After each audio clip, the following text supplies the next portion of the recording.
Digest. What's up? Welcome back. It's Josh. The Raptors don't play tonight, so I got my Blue Jays gitch on. The Jays are back to 500. You love to see it. They're 6-6 with a lot of good baseball ahead of them. On the other hand, our Raptors, they're back to 500 in the month of April. We went 4-4, and given the circumstances that have unraveled on this team, I don't think that's so bad. As a matter of fact, it's starting to give me a bit of a change of opinion in what I want to see out of the rest of the season. It seems like the coming of April has really represented the start of the no-pressure Raptors. We've been really fortunate even through the past decade, I'd say. When American media slanders our team, overlooks us, we've always maintained a really high internal expectation degree with the team. And they've cashed out on those expectations. They've rewarded us with a championship, smart acquisitions, preparing for the future.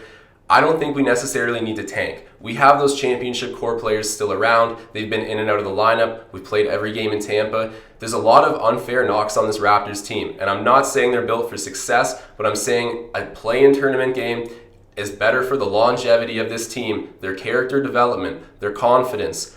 That is much better than trying to seed ourselves right outside the playoff picture, which is the likely reality of tanking the next few games. Even if the Raptors play amazing over this final stretch, there's still going to be a degree of luck needed to get that 10 spot. The Bulls, we have the same amount of wins as them right now, but we have 2 games in hand on them. So, especially with their roster, you think they're going to be turning things around pretty soon. I'll break down more about the Bulls in a moment, but as it sits right now, us being in the 11 spot, we would have a 6% chance of the number 1 overall pick, and we would have a 26.3% chance of landing in the top 3.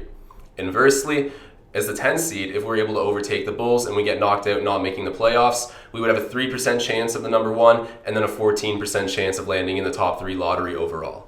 Yes, so in theory, you would double your lottery chances of getting the first overall pick by falling from the 10 to the 11 seed. However, that is a really marginal jump when you think about it. It's going from 3% to 6%. It's a Hail Mary regardless. And when you think about the other picks being the top 3, there is a decent jump from the 11 to the 10 seed at that point. You get just over 10% fluctuation. So that's something to consider, especially when we have a draft that's really loaded from about 1 to 4. Especially with one of the harder remaining regular season schedules this year, you wouldn't expect to have the Raptors back into this conversation. However, things have taken an unexpected turn, and I'm only happy about it. Part of that unexpected turn is the Chicago Bulls, though. Since acquiring Daniel Theis and Nikola Vucevic, 2 huge acquisitions, probably the biggest ones of the deadline, going there, you would expect a lot more out of it. Right now, it seems like there's bigger net positives having Zach LaVine play apart from Nikola Vucevic. So obviously, you need some time and some chemistry, but I've heard Bulls commentators talk about how right now they just want Zach LaVine to be great, but he's too busy facilitating, trying to force a dynamic that hasn't quite become ingrained yet.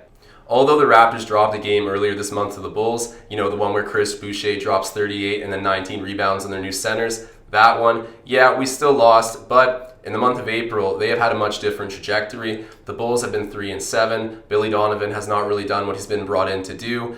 We have some trouble with the acquisitions, right? We're talking about how he's going to integrate those new pieces. That could take longer than expected, right? And so the probability of us landing that first overall pick or even a top 3 one, it's really relatively not that great. The more realistic probability is probably in surpassing the Bulls. Like I said, neither is too likely of a situation, but I'm leaning toward that being the one that I want to see because I think it's more attainable given the guys we've picked up, given the identity that we're building, and just really what I'm seeing as of late from both teams. I really don't think our top-end talent is that far below Chicago. I would say this season in particular that Zach LaVine has transcended over Pascal Siakam in terms of like all-star tiers. I would definitely say that, but when you look at the rest of the roster, there is a huge depth drop-off on the Bulls, especially in regard to scoring. I think Colby White's a half-decent player. He's definitely overrated for the role that he's in. I don't think he's going to be efficient in that role. He's definitely too young. He's not really that big. I don't think he's going to be a takeover in the playoffs type guy, and I don't even know if they're going to be a get into the playoffs type team.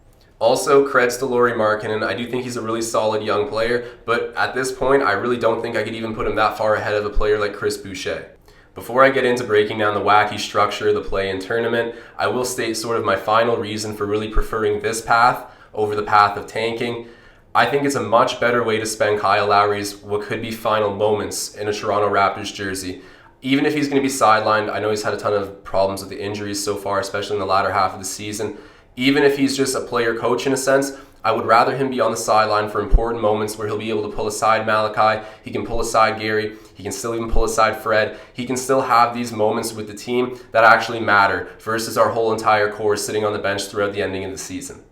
Beyond just this sentimental standpoint, which for the record, I do think matters a lot. We're dealing with Kyle Lowry here, right? He's the GOAT. Beyond that, we still have some strategic value in trying to get this team into a more important situation right now.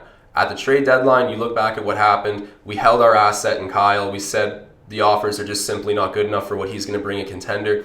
That's the truth. I really do think the offers dried up for Kyle, unfortunately. We're used to that type of narrative with Raptors players, but him especially. So we decided to hold the asset. I didn't hate the move, but what this does mean is that if we're going to get something back from Lowry, other than just like a goodbye and good memories, it's going to need to becoming a sign and trade deal in the summer. From all indications, that's what I've heard. Logically, it makes sense. But unless he can get back out on the court and not be injured and play some valuable minutes and help us win, those offers are just going to be as underwhelming during the summer. Even if the Philly 76ers blow up and it's like, oh my God, you should have got Kyle, they're not really going to feel that way if Kyle doesn't play another game this season and doesn't help us get anywhere. So some character wins in the final stretch are going to be needed to make our assets look as good as they actually are. So the conclusion really of what I'm trying to say is our young guys have come in, they've surprised, they've out-achieved a lot of expectations, and they've generated a ton of momentum around our team as a consequence. This momentum, I think, would be better to ride than dismiss. That is my argument. I think once Kyle's ready, once Fred's ready, we can get everyone back into the lineup and really make a push for that 10 seed. However, like I said, I love what the young guys are doing. So if it's just them the rest of the season, I can live with that, but I want the goals and the ambitions to remain high. I'm sure many of you already understand how the play-in tournament works, but for those who don't, I'm just going to briefly go over it. Essentially, it'll begin with the 7 and the 8 seed. They will face each other in a one-game matchup. That matchup will then have the winner take the 7 seed, whereas the loser will then go face the winner of a one-game matchup between the 9 and the 10 seed. Therefore, leaving the 8th and final playoff spot to the winner of that series. So basically, if you finish 7 or you finish 8, you have 2 different opportunities to get in through the play-in tournament. At this moment, if you were to look at the Eastern Conference standings and just hypothetically lock the Raptors into the 10 seed, you start to evaluate the other teams that could potentially get into the play-in tournament. Obviously, there's only going to be 3, but the potential 4 candidates I see are the New York Knicks, the Charlotte Hornets, the Indiana Pacers, and potentially even the Miami Heat. So we'll see what happens there. There's a lot of basketball left to play. The Eastern Conference is wild, so I really can't make any sure predictions, but those seem like some likely matchups that could come up in the play-in tournament if you're Toronto.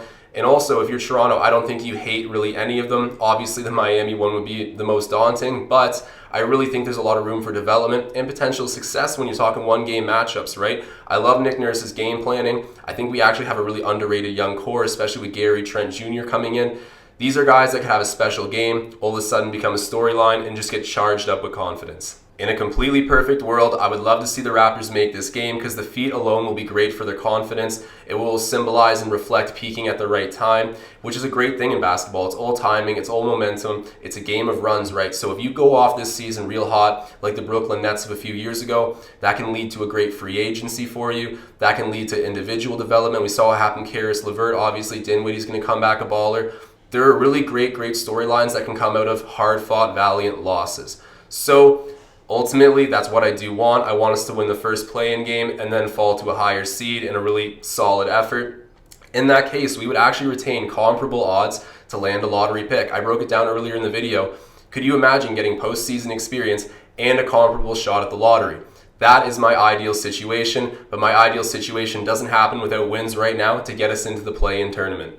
The Raptors are an everything-earned organization. I know we take a lot of calculated risks when it comes to trades. However, when it comes to development, we've never really taken the opinion of tanking because that's like a step back to take a step forward, and it's not guaranteed whatsoever. So that doesn't strike me as Masai's way. I could be wrong about the whole situation of our team and how it's viewed by management. Definitely let me know what you think in the comments, but I've been clear about my preferences. I want them to push the team to be great now, and even great's a relative term, great within their own scope of experience and expectations, which, for the first time ever, are really nothing. Don't get me wrong, I understand we still have some big-time positional needs to address. Definitely depth-wise at center, that's been obvious, but Khem Birch coming to the team, the Canadian boy, I've been thrilled about it. His first performance against the Knicks, very underwhelming, but since that point, we've seen marked improvements. We've seen mutual success for both parties. He was released by the Orlando Magic to go get more playing time. That's exactly what he's found in Toronto, and we've gotten a little bit of our needs addressed in the process. But enough about what I think. I've been talking for a while now. I want to hear from you guys. You already know my ideals for the team. Throughout the video, I've had to sort of temper that with the cold hard probability of what's going to happen.